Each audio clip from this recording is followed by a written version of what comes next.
Hi, I'm David Crombie, the CEO of EAC, and today I'm here with Rick Wraight. Rick's a long-time member of EAC. I've had a very long relationship with Rick, and I'd probably categorise Rick as one of the most knowledgeable people when it comes to the holiday rental space. Welcome, Rick. Well, thank you, David, and I'm not sure I quite meet those expectations. However, I've been around holiday management for a long time, as you know, probably 40 years. It's a long time. It's a long time. Started off by default, but it's become quite a passion of mine, and the industry certainly required a formalisation to it some time ago, and I'd like to think that I helped Australian property managers formalise their holiday rent roll portfolios and their applications, and here we are today. I mean, over the years, we've had a lot of discussions about disruption within real estate. But, you know, people that watch TV today, you'll see a lot of the ads on TV are for hotels.com, booking.com, what if. There's a real battle going on there.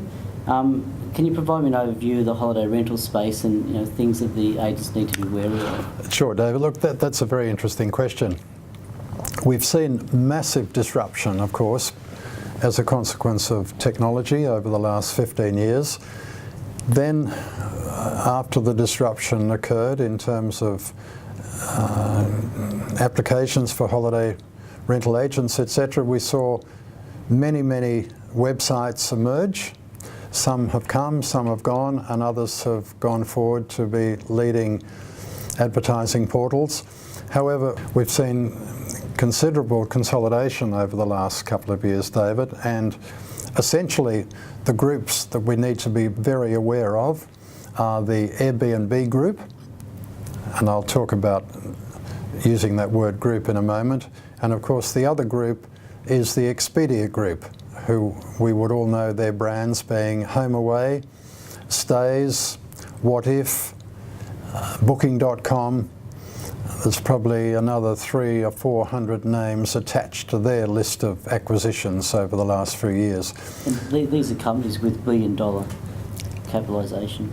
Indeed. In fact, Expedia purchased the HomeAway group 3-4 years ago, reputedly for $3.8 billion, which is a massive amount. Okay.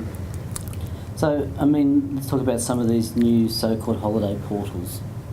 You know, that offer the world but don't always deliver. Yes, and in fact, David, holiday rental agencies need to be on their red alert for the portals that will call them, purporting to have very high visibility, that in fact are no more than paper portals.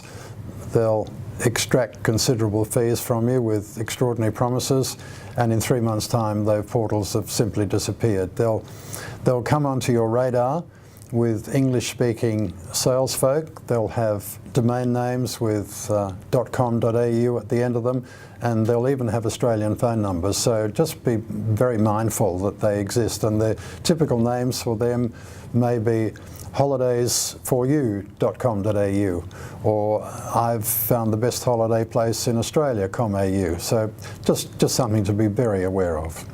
And we did a search not long ago for a you know, quite big holiday letting area in New South Wales, and up came a site, but when we actually clicked on that site, it took us somewhere else. I mean, is that? This is you've again raised a very interesting point, David. This is an application that's emerged in the last 18 months or so. The portal Airbnb have now registered many domain names, and typically could be Jim's Place.com.au, Martha's Place.com.au, and the consumer will think they're actually dealing with a private person that simply has a website for their property. However, once we explore the site and make the booking, we will end up, for example, at Airbnb's site. Or Booking.com or Booking.com. So it's the Airbnb group's way of penetrating the market to pick up on the potential holiday guest that doesn't want to deal with a corporation, they actually want to deal with an owner. Okay. So very clever, very clever. Earlier, you assisted EAC in their submission on the short-term holiday letting issue in New South Wales. One of the things we flagged in our submission is, a lot of these sites is different to a traditional agent doing holiday letting. There's no trust account. What are you seeing in regards to, trust accounts and booking systems coming up now? Well, that was a point that the Commission of Inquiry took most seriously, because much of the Commission of Inquiry's concern was regarding existing legislation for which there is very little in the holiday and short-term rental space, and of course driven by the Department of Fair Trading and ASIC, etc. The requirement was for the protection of potential holiday guests' funds, and that of course is where real estate agent licence holders shine in New South Wales, because it's a requirement that if they hold other folks' money, they must have a trust account, and those funds must go into the trust account. And what is interesting is that none of the booking portals, to my knowledge, actually have trust accounts. So the consumer is not offered any protection whatsoever. And in fact, David, some of the booking portals, we find if we follow the money trail, in one instance the funds actually go to the Netherlands. And I think that's a big point. These monies that people are putting into these systems aren't within Australia, and they're in a lot of cases Australian consumer law or other legislation. There's no protection. There's no protection whatsoever. And should those funds be hacked on the way through, then who's going to hold the responsibility of those funds? And so that was a serious concern to the Commission of Inquiry.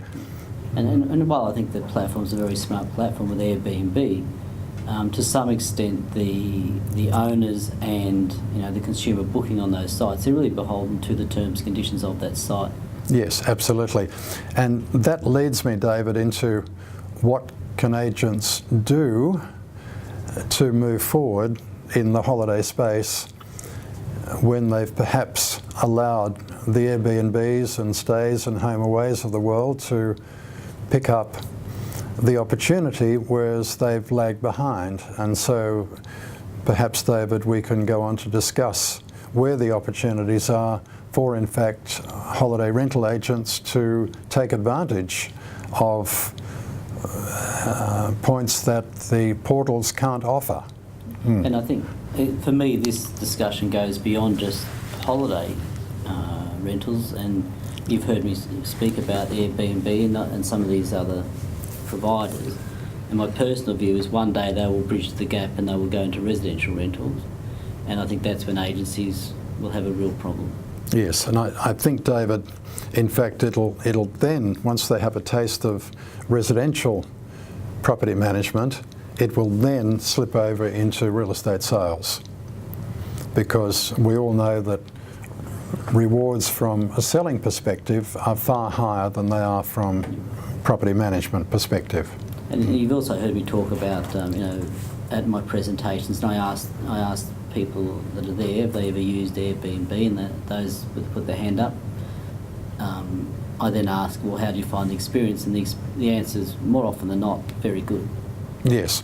So can you talk about some of the ways that the traditional agent doing holiday letting can provide that better experience?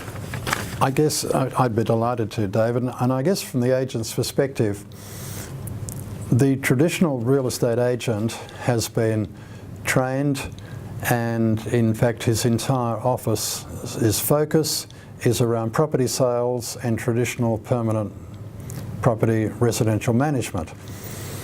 In the holiday space, the fundamental is that the agent has now launched himself into the hospitality industry. Whether he likes it or not, he is well and truly involved in the hospitality industry if he has a holiday rental portfolio. So, David, he really needs to remove himself from his real estate thinking and cross onto the bright side of the world and engage in hospitality protocol and procedures. Which is all about service. Which is all about service. And in fact, the upside to that is that whilst there might be some resistance within the office, within the average office. If you engage the rest of the office in hospitality principles and protocols, it actually is an upside to how the whole office approaches life. And the rewards are that more sales are generated, more listings are generated, more properties are brought on board for property management, and the bottom line is increased. And of course, we all know, David, which I've discussed many times with you, that the asset of a real estate office is not in the sales that it generates, should the time come when the office is sold, but the back end of the asset is within the rent roll. Okay. That's what the market will pay for. And some of the figures that have been reported recently of sales offices of country agencies are quite staggering, and it's to their absolute credit that they built up their rent rolls to achieve those figures, David. So pretty exciting stuff.